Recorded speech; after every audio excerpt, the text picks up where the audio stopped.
Yo, what's going on here for another 60-second show with Andre Drummond over here, Danny Green, Kemba Walker. Shout out to my boy Buster. I'll see you soon. What's going on? This is Buster Scher, 18 years old, founder of HoopsNation, and this is my hustle. Interview, take one. So HoopsNation is really what my ideal version of a basketball outlet was. I thought it would be cool to have a basketball outlet by a kid for other kids, highlighting on some of the memes that people my age are into, as well as some of the highlights that people my age are into with no outside input, really. He drives it, Middleton finishes, but not going strong in the paint.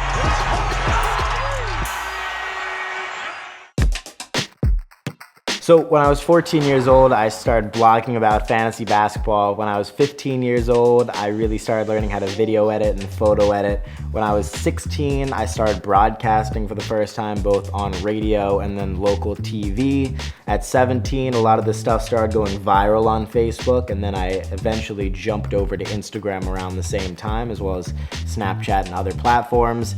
And at 18, I started working with some of my favorite companies, including the NBA. One lasagna on top of another. Is that one big lasagna or just two stacked lasagnas?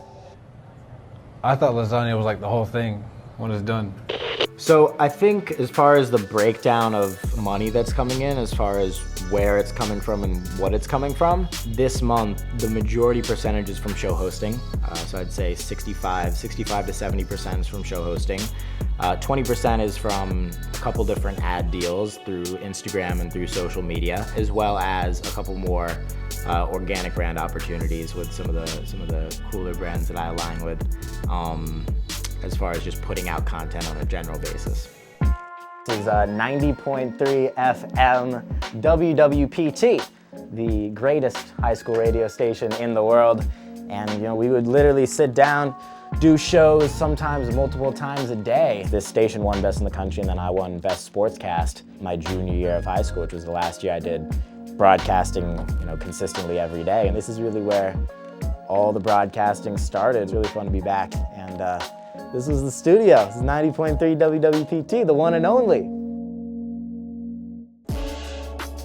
The legend. Oh, Buster. What's going on? What's going on, my friend? How are you? Good to see you. It's been too long. Good to see you. It's been far too long.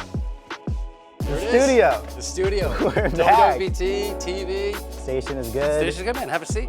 It's so funny. So the last real play-by-play broadcast I did was when I was in high school, and then since then it's been more show hosting and event hosting and documenting and doing my own videos. Yeah. Well, Monday I'm actually doing my first NBA game. Come on now. Broadcasting. Awesome. Did you do your prep?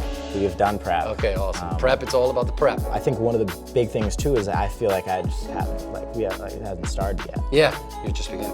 Awesome. You're just getting started, man. Yeah, just getting started, man. Awesome. Thanks, bro. Always. Thank you. So this is my mom's studio. This is kind of really where all the broadcasting actually started, where I started getting a couple reps in on social media. So I would literally sit at this desk back when Facebook Live first launched and just live stream talking about the NBA and basketball. What is up, Hoops Nation? There were definitely some very late night live streams where I would get a little bit tired towards the end of it. After the Western Conference games would end at 1, 2 a.m. Then I'd get a couple posts out, do a couple edits, and it'd be like 3, 4 a.m. And I have school at 7 a.m. So I had to make a decision between doing homework, going to bed, continuing doing what I'm doing, or just passing out right then and there while I'm doing what I'm doing. But more often than not, I chose both not to get sleep and not do the homework. So I would just be here live streaming. He was diagnosed with dyslexia and ADHD when he was 6. So that was always a huge struggle, always, trying to find the right accommodations for him. Essentially, schools don't teach kids like that the way they need to be taught to make them really interested in learning. So he found another route. There were a lot of class days where I just had no idea what was going on, and literally every other person in the class knew exactly what was happening.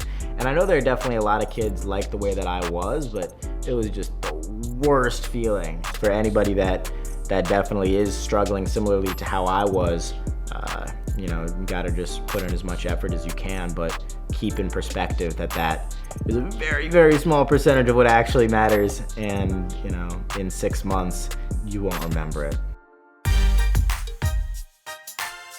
Advice for a young entrepreneur is stay consistent as long as possible, and even when you think it's not going to work or you spent too much time in your eyes on something, spend 5 times as much time on it, and you will win every time. I think his broadcasting career stemmed partially from the fact that he knew he wouldn't be tall enough to be an NBA star.